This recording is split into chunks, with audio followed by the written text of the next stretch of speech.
Hey everybody, this is your girl Nachi, and I'm here with. Damaris, affectionately known by her husband as the Vulcan. Love it. Oh, and today we are going to talk about the food industry. Specifically what's in our food, how it impacts us, what we should be looking for, and how we just could do better in the food that we eat so that we can truly use food as our medicine, but also enjoy it because I know I love to eat. I love food. I mean, you Praise can God, so tell. do I. Okay. But let's just be conscious about the things that we eat. So we're going to get into it. Talk to us, Yeah, Damaris. yes. Oh, you know, certain very close friends of mine and other family members know when it comes to food and understanding what we consume, and in particular, obviously, what I consume, it is something that I hold very near and dear and important for my overall health. So just stepping back, right? Like I think I'm excited about what I'm potentially titling this episode and calling it America's Formidable Predator, the US food industry. I say that because the the way that food is or has been industrialized over the last 100 years and the process in which it's made, being delivered to us, all to, increase consumption and all for the sake of profits, you are I have to be disheartened and I have to look at the industry holistically and our government who regulates that industry and think about why I'm calling that industry a formidable predator, because it is. Because once you understand what it is that they put in our foods legally, it is just like I'm flabbergasted. It just blows my mind. And then, so once I know I'm now culpable, right? Like I can no longer say, oh, well, I didn't know that was bad for me. No, I did know. And it's a choice. It's always a choice. So Right, it becomes the choice. Yep. yeah, and you cannot deny the fact that over the last 50 to 60 years, all types of underlying health conditions have increased dramatically, exponentially in the US population. We're talking about obesity, diabetes, being pre-diabetic, and heart disease, all of that, cancers. Like you cannot sit back and say, "Oh, well, nothing's really changed." No, a whole lot. And a whole lot of that has to do with our food and what we consume. And I find it very interesting that instead of getting to the root of what is causing a lot of these underlying conditions that I just mentioned, the conversation or the narrative is always shifted to, well, health comes in all different forms now. No, a healthy life is a healthy life. Right, And right. we're not living that right now. So let's stop pretending that the symptoms of not living a healthy lifestyle like obesity is an okay way to be, because it is not. But if the conversation's focused on that, is a hell of a lot better than people actually asking the questions about why is the food that I'm consuming making me sick?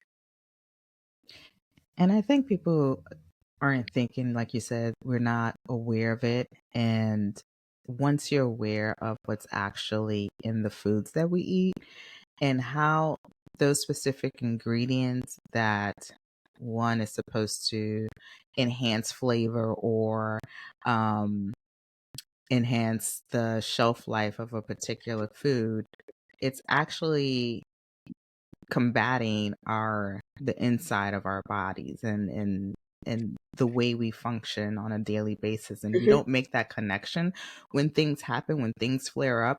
We don't necessarily make that connection, but once you realize and understand how these ingredients really affect you and impact you, you'll start to make those connections and start making better choices, hopefully, for yourself.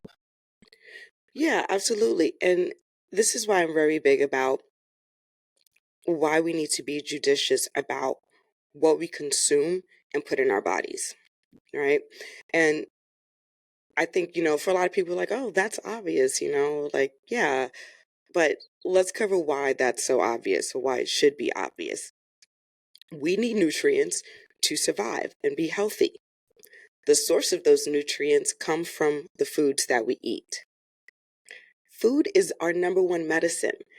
I think people, again, and this has largely um, to do with the fact the way Western medicine is set up, right? Where it's like nutrition is not even really being taught in medical schools outside of Hmm. more than like 10 hours, is something that I read recently. Right. Yeah. 10 hours. After all those years of medical school, we're talking about something like 10 hours. They're now in the last 10 years trying to make that a bit more part of the curriculum, nutrition, the science behind the nutrition and the diet, versus just like the biochemical makeup of food, and like, oh, you need vitamin C, but where do you get the vitamin C from? The Hmm. food, etc. So to separate food from our well-being or the health and the medical community, to me, is just is incongruent. It just doesn't make sense. It's like, why wouldn't it be, right? Right. Food is Hmm. our number one medicine, period, point blank. That's where it starts. That's where you prevent these chronic illnesses and these other, again, underlying health conditions. That's what you do. And so that's the starting point, right? And that's why I'm like really big about like, okay, well, what is it that if we're trying to survive and be healthy, how do we do that? And so, I'd like to get into the whole idea of like, okay, well, let's get into what we're buying and what we're eating Hmm. and the why. For me, I think it's important to always buy organic when possible. And I know many people understand what organic is, but you know what? For some, I know there's a lot of confusion, especially when you start getting into organic versus GMO and all that good stuff. So basically, if you organic food is food that was processed without synthetic chemicals or genetically modification. You want to reduce the amount of pesticides you consume. And,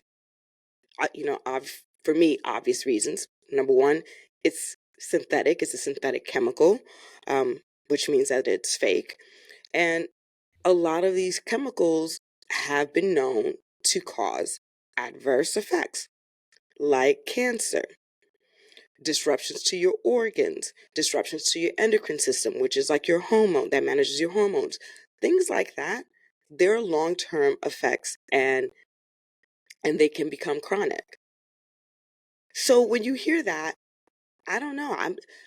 I I know buying organic is more expensive, but it's either okay, I want to spend a lot of money in the long term trying to take care of my health with private health insurance and all the medications and all these things that I have to do because I'm now sick with an illness because of the food that I ate over the last 20, 40 years, or even the last 5 years. Like at some point you just got to start now. And once you know this information, then that's the choice you make. You don't always have to buy organic. If you can't, you can't. I get that. But And I think, this is why it's important. yeah, and I think when we talk about organic, it's not, you still also have to be mindful of what you purchase, even when it says Mhm. organic or non GMO. Um, with produce is very simple. You buy an organic Right. cucumber, things of that nature. But when we look at those packaged foods that have organic on them or non GMO, and I think it's I can't recall who says this. I think is I'm surviving vegan. She talks about how um the front is always for advertisement, so it's supposed to pull you in Hmm. to buy that. Oh, it's organic, it's non-GMO, Right. it's X, Y, and Z. All the right labels. Right. But you also have to start reading the ingredients that are listed in there. Because although it may say organic, there are certain ingredients in there that may not, that's not going to be good for you in the long run. And so you have to be mindful of what you're ingesting and taking and purchasing, that's going to be harmful for you down the line. I've also um been able to look at and just been conscious enough to say, let me read, like I'm constantly reading labels Yeah. because we also live in this space of convenience, right? Because not we're not going to make things from scratch all the time. I mean, we Hmm. may attempt to every so often, but realistically speaking, most people are working. There's not that many people who, Right. you don't have the, people that stay at home and have the Hmm. capacity to make things from scratch or do other other things to for sustainability. But we fall into that convenience, and Yes. I'm guilty of that. Yeah. When I look back at how I started to purchase foods because of convenience, I realized how that's impacted me health wise. I started seeing my hormones were in balance. I saw differences in my children. And it's funny because when they were real young, I used Hmm. to make their food fresh. I remember.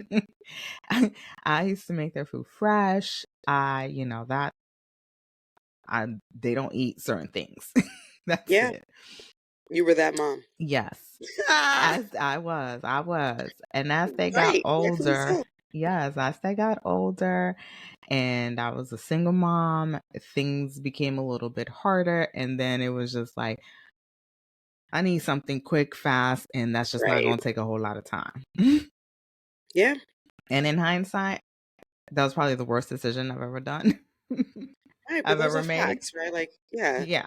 Yeah. You got to give yourself grace and compassion because you were you were at that time, I mean, dealing with about yeah. to end Yeah. your marriage and a lot of major life changes. Yeah. So, but then now I'm trying to get back to that where, okay, I need Hmm. to include fresher ingredients. I need to see, what are some of the things that I can do um fresh or, that I can make from scratch that I don't have to Right.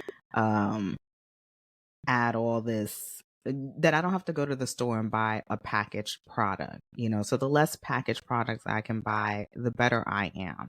Right. And so that's something that I've learned, but I definitely seen the difference health wise Hmm. and how that's impacted me and my children.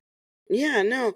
And I want to just step back to one thing because I think what you're saying is the perfect segue into processed foods. And Mhm. but before getting into that, this idea between organic versus GMO, I mentioned it, you mentioned it, Mhm. and some folks are like, some people confuse it and think they're the same thing. Mhm. Non-GMO just means that the food that you purchase has not been has not come from a genetically modified seed. But they could have used pesticides to lace over your food, so you're still ingesting those chemicals, those synthetic chemicals. Whereas with organic, it truly means that there are no synthetic chemicals used, no pesticides, nor has it been genetically modified. So when you go organic, it covers all the bases. When you just go non-GMO, it is just saying that that particular, and I think it's a strain in the DNA of that seed has not been genetically modified. That doesn't mean that I can't even get into there's a whole Mhm. nother thing of like how, you know, you could still genetically modify uh, an organism, but it may not be labeled as non-GMO. That is another rabbit hole. I cannot get into that in this episode. But think about, why that came to me? Because one time I'm in the supermarket and I was like, if seedless grapes are genetically modified, right? Because Mhm. grapes always used to have And I seeds, love grapes. right? I was like, how can it be organic? And then I Yeah. looked down, I was like, holy shit. I don't know if I want to know. I was like, oh God. Okay. I don't Right. want to So know. guys, if you really want to know and you want me to investigate that, let me know. I'm not an investigative journalist, but I like to do research, even though they're trying to make you seem like you're dumb if you do research. I don't know. That's also conflicting. But anyway, um, so I wanted to at least make it clear what organic versus non-GMO is. Yes, while non-GMO is good to consume, you're still consuming pesticides. So yes, is it better than things that have been genetically modified? Absolutely. But when it comes to organic, it covers everything. So that's the better way to go, if at all possible. But to your point, which you touched on earlier around just because it's organic doesn't mean that it's necessarily great for you, really speaks to the idea of processed foods. And that is an important takeaway. Again, yes, when you're buying your individual whole foods, yes, they should be organic. But just because you're buying something with an organic label and it's processed, it doesn't mean that that's necessarily good for you. I think about when we were growing up and how processed foods were more expensive than organic foods. Yes. I mean, not organic foods, rather whole foods. Whole And when I foods. say whole foods, it is whole. It's a food that is whole. Two separate words, not the supermarket, right? So we're talking about an apple. These are, when I'm referring to a whole food, sometimes people call it real food. It's just something that's not been processed. And so your mom, because those things were expensive, she's like, I'm cooking.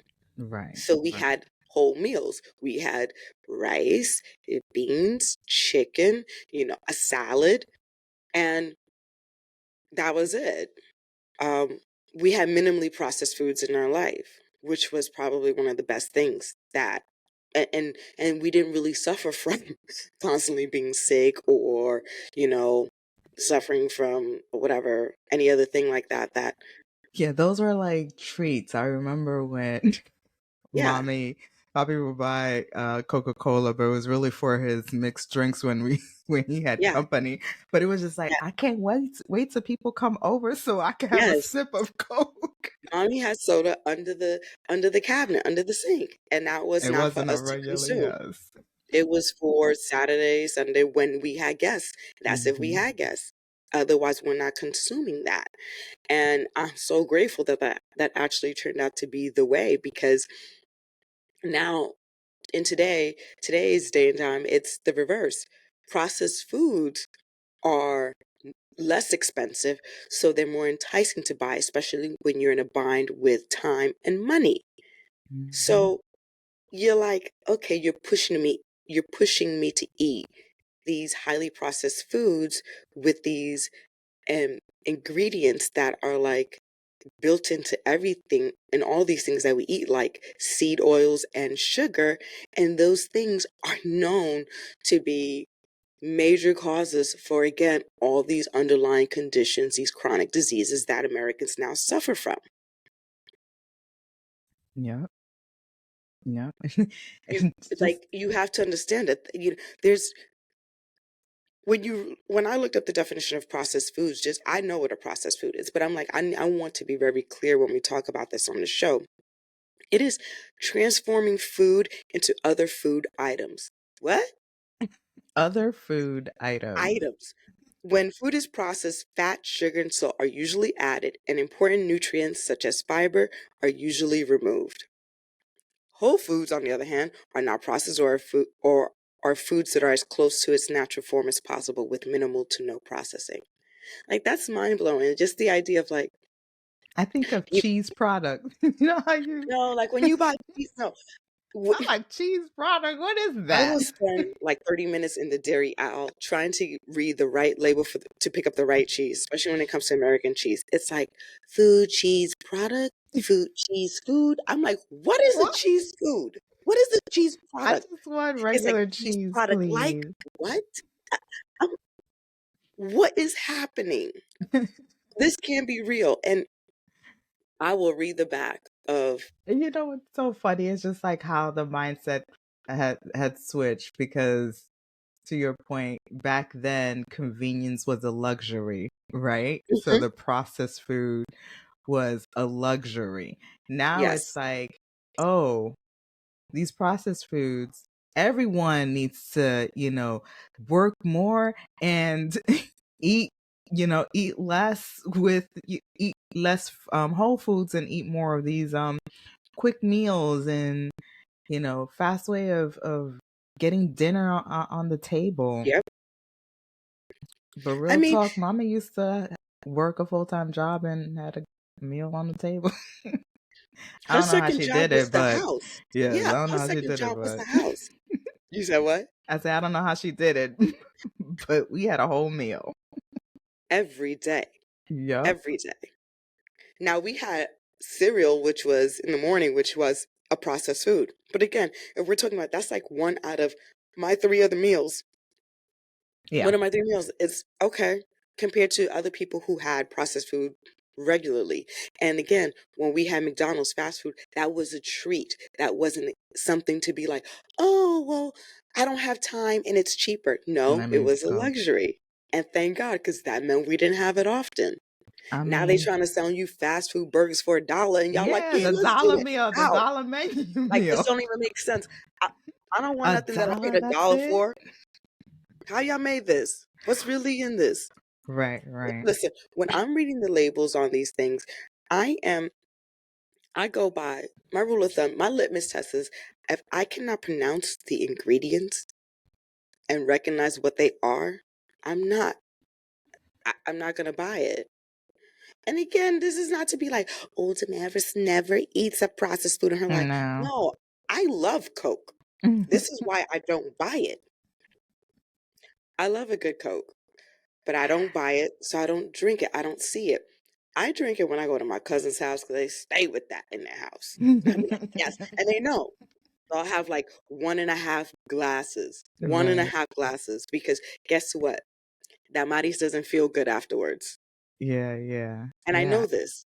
And I So, think that's something people need to start being more aware of, just how your body feels afterwards. And I know now because you may be consuming a lot of it, you just don't know the difference. But if you yes, stop consuming it for a little bit yes. and then go back, you'll start to see the Yes. difference. Like, oh shit.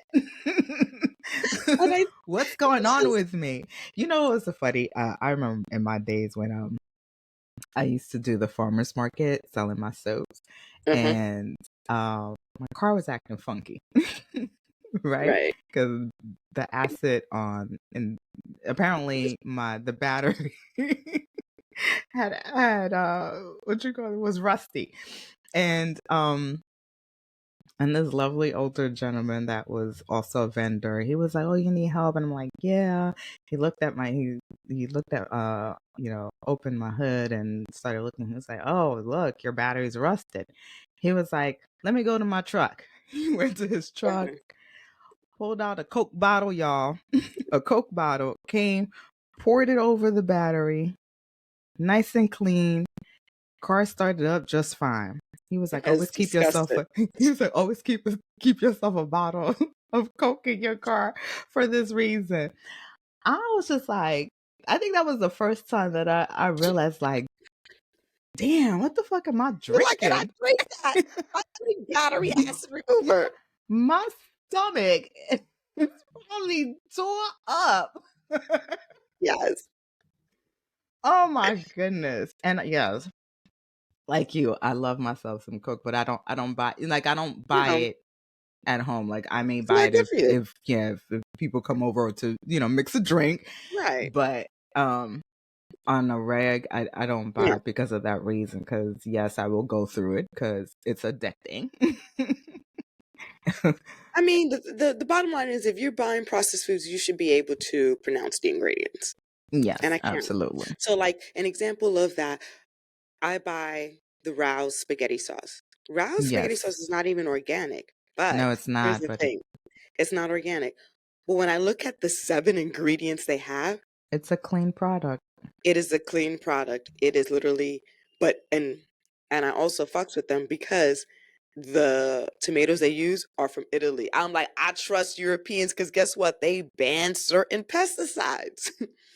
There are things that they do not use that we in the US of A use and are okay with poisoning our citizens with.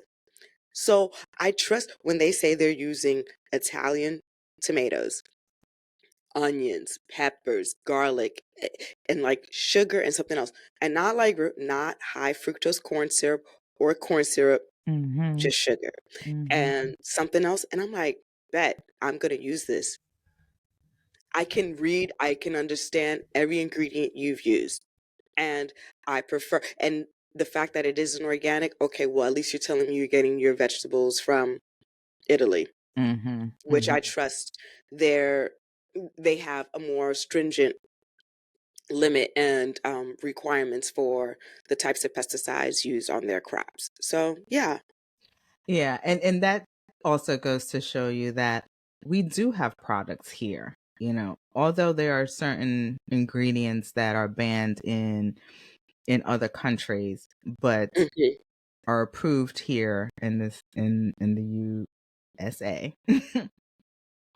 um there's still stuff that you can buy. You just have Yep. to take that extra step of reading the label and deciding, okay, I'm gonna buy rails other than and not Oh, yeah. Is it ragu. Rails or Rouse? I You don't might be know, right. rail rouse, I don't know, you know Yeah. me, I'll mess Yeah. up a name. No, me too. Don't have me, y'all. I don't care. I like But that spaghetti sauce. It's yes, I delicious. do too. I buy their sauces all the time. But, ragu was a major thing. Like that was what we always purchased before. Yeah. And that has a bunch Yeah. of stuff up in there. Oh my goodness. Don't So get me it's started on just the a citric matter, acid. yeah. So it's just a matter of like just taking a moment and reading those ingredients and making a choice, right? Like, okay, I think the other thing people don't realize what processed foods can be with, and I want to throw out some examples like the spaghetti sauce you buy, right? That's a mhm, perfect example of a processed food. It is multiple ingredients used already prepackaged, pre-made for you. That's been mhm, processed, mhm. right? We're talking about crackers, bread, Yes. Bread, pasta, bread, yes. uh, things that you have in what is it? In your Salad pantry. dressing, Oh ma- yeah. Mhm. mayo, ketchup. So like the ketchup that we buy is this organic ketchup. Again, like 7, 8 ingredients, all organic ingredients. So it's like organic tomatoes, organic white or vinegar, organic or sugars being used. But it's again all Mhm. ingredients I understand, I'm willing to consume, and it's organic. Right, right. Because if you, again you look at a Heinz or something like that, it'll literally give you dyes in there. There are no dyes in the organic Even their ketchup. even in Yep, their organic yep. products, You still how see yes, colors, yes, like yes. So you fake have to don't colors. don't get caught up with, oh, it says organic, let me just buy it. No, look at their Read the ingredients label. and then look at other products with that, same product, and look at their labels and see what ingredients are on there. And this like pasta is a really good one. Hmm. Is Should be really two one. things, Yeah, or no, it's I think it's just one. When I, one, the ones that I have, yeah, just wheat. the wheat being used. Yep, That's it. yeah, Look at Pull one of those pasta packages and you will see about a good 10 ingredients in there. yes. No, the spaghetti When I get is organic, and it's just one yes, ingredient: one ingredient. the flour that was being used. The That's taste it. isn't different. It's still Not spaghetti. not at Like all. you So don't then I take. wonder, why are you putting all these additives and preservatives? Like, why? And these colors too, when some of these things already naturally Mhm. have the color that I expect it to have. Like Mhm. that ketchup that I get, it literally is still red. It might be even a darker red than the red of those others that I won't Mhm. even say anymore. Mhm. Just go into your cabinet. No, Check. seriously, check. And when you go your next grocery shopping trip, look just look at those products. Look at the top shelf because usually the better products are on the top Hmm. shelf. So always look up there and compare it to the other ones. It's Yeah. out there. You just have to really dig for Yeah. it.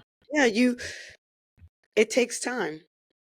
And you have to do it. And all, this all leads to, like, when we're talking about processed foods, what's there are two things that in my research for this particular episode that I kept coming across, especially two major ingredients that continue to pose a threat to the health of people in this country, around the world, but in this country in particular, because of all the ingredients we allow, and and are approved by the government that cares for us so much, because all three-letter agencies are four-letter words. Okay. But you keep trusting them. Anyway, yeah, so the one was sugar, right? And I read this fantastic article. It was actually from, I'm going to bring it over here. It is from 2016, and it was an article ran in the New York Times called How the Sugar Industry Shifted Blame to Fat. Now, sugar is one of those things that are in everything we eat, everything processed. And this is again why I shy away from as many processed foods as possible and try to make as much as I can on my own, because sugar is embedded everywhere. And then it's like you have to be mindful of the types of sugar, right? Because there's regular sugar, but then there's also the different corn syrups, fructose syrup, and then the high, um, what is it? The high fructose corn syrup, which they call it, The glycine. HF. And Mhm. the reason why these syrups are so bad is, especially the high fructose corn syrup, is because, to your point, they spike your sugar, uh, and which means, like, of course, like, then your insulin is all working, and so having a spike in sugar isn't good for you. And then there is, and then it makes you feel hungry right away too. So Mhm. you will just have eaten, and when you come down from whatever high that spike or whatever, you're now hungry again. So what do you end up doing? You end up overeating, right? Because you didn't really eat anything that was really nutrient dense. You ate something that was full of sugar. And that now leaves you feeling hungry. But guess what? You still consumed stuff. So that gets, built into your body, because you also can't digest everything that you've taken in with all these chemicals.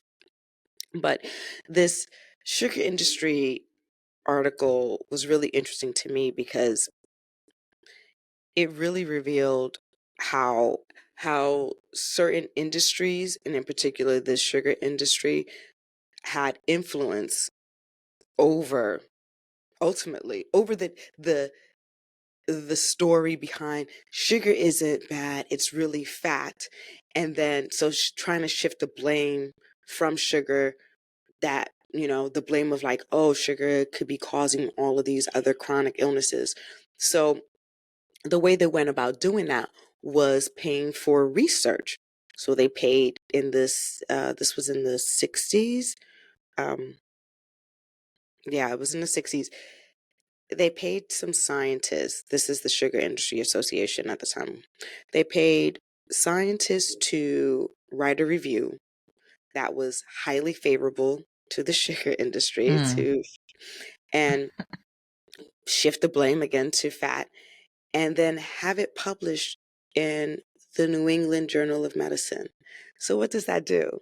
that lends it credibility, right? Right, right. And so, and by doing that, um, what I read here was that the um a lot of today's dietary recommendations when it comes to the role of nutrition in heart disease and all that good stuff have largely been shaped by the sugar industry.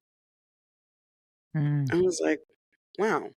And this is because, again, because the Sugar Association paid three Harvard scientists, the equivalent of what today would be $50,000, to publish a review in 1967 of research on sugar, fat, and heart disease. So you then have the person who was paid by the sugar industry, which was D. Mark Hegstead. He went on to become the head of nutrition at the United States Department of Agriculture, ain't that something? where in 1977 he helped draft the forerunner to the federal government's dietary guidelines. And then the other scientist, who is Dr. Frederick J. Stair, he became the chairman of Harvard's nutrition department.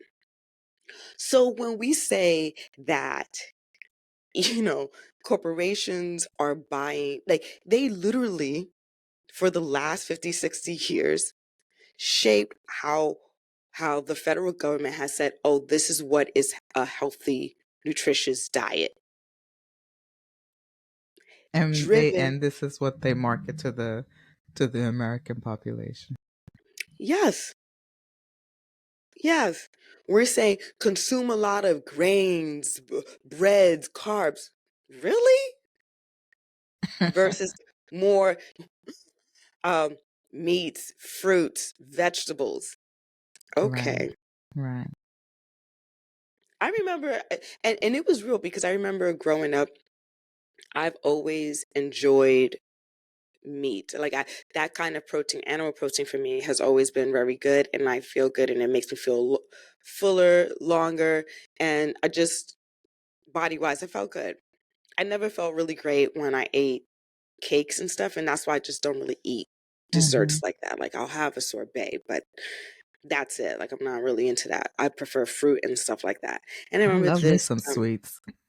and I that's used just to like, fight you when you I would know, I save used a to get piece of upset. cake. Like, "Oh, why are you saving this?" I take a bite of that slice of cake for a whole She used week. to get on my damn nerves with it. You're like, it's gotta go bad. And then sometimes it would go stale, and then I end up throwing half of it away. I'm like, I don't need more than a bite. It was enough. Then give it to someone else who will eat it. No, I wanted that bite. And it was mine. You had your slice. Okay, thank you. Whatever.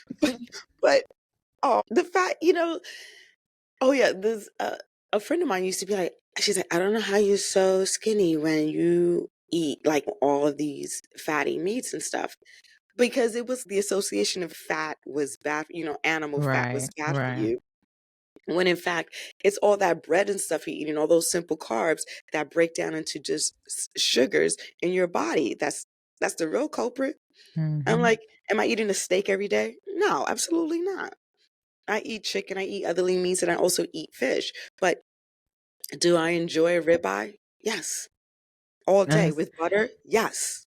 and it's also too even the type of meat that you eat. I remember, oh my gosh, when I used to drive to the office there, and it was around the same time I would see this huge ass truck. I'm not gonna say the name, but they Hmm. used to pack up their damn chicken. It was so disgusting.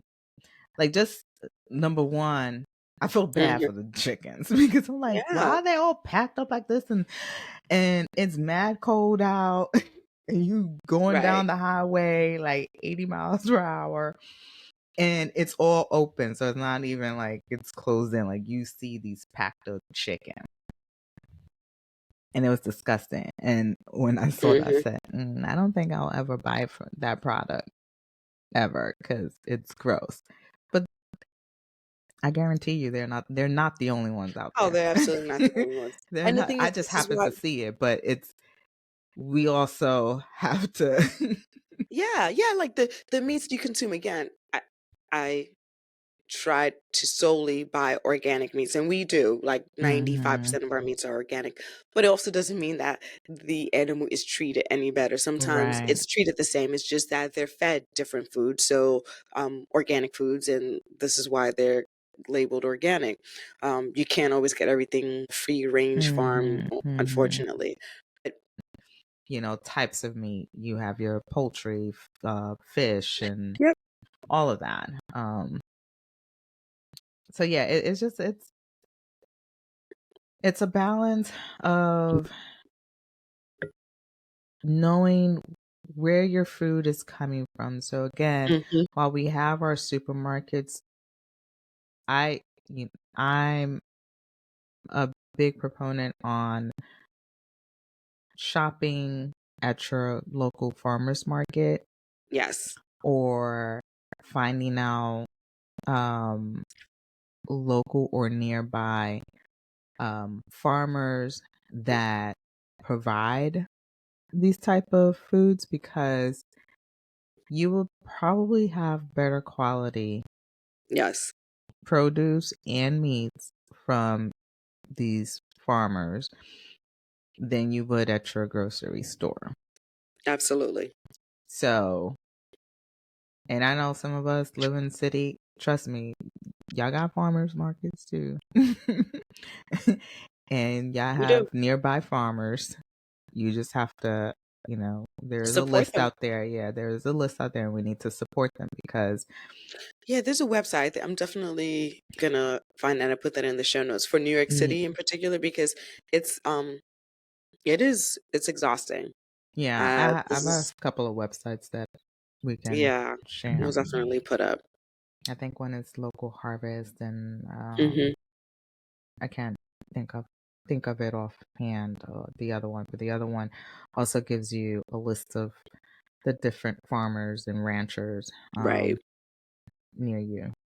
No, no, that's awesome. Um, you know, speaking back to ingredients again though, the sugar already we know it's embedded in everything, especially if you are eating a lot of processed foods. You need to be super mindful of that, because the reality is, if we look at how the leading causes of death for Americans in the last 60 years, the top diseases that we're suffering, it is different than it was the 60 years prior to the major changes in the last 60 years. So something is it's about what we're consuming as a nation. Like, for a developed country, as they would say, we lead in obesity. And now now you see things where it's like obesity is healthy. Okay. No. No. What you don't want me to do is to understand it's such a why it's such an epidemic right now for this country. And as long as I'm not paying attention to what the root cause is, then it's like, yeah, I'm I gonna let buy me live into with it. this. Let me live with this lifestyle. No, it's what you're eating. And eating properly is not about losing weight or gaining weight. Eating Right. properly is about maintaining good health. That's it. Yeah, it's about That's it. wellness. And and it's being honest with yourself. So the other thing that is embedded in everything that we consume are seed oils. Oh, seed oils. Wait a minute, let me show you. It is it's from Thank you for listening to part 1 of our Big Food episode. Tune in to part 2, where we dive into seed oils, ingredients allowed in the US but banned in other parts of the world, and lastly, simple steps you can take to move away from these ingredients. Thank you for listening.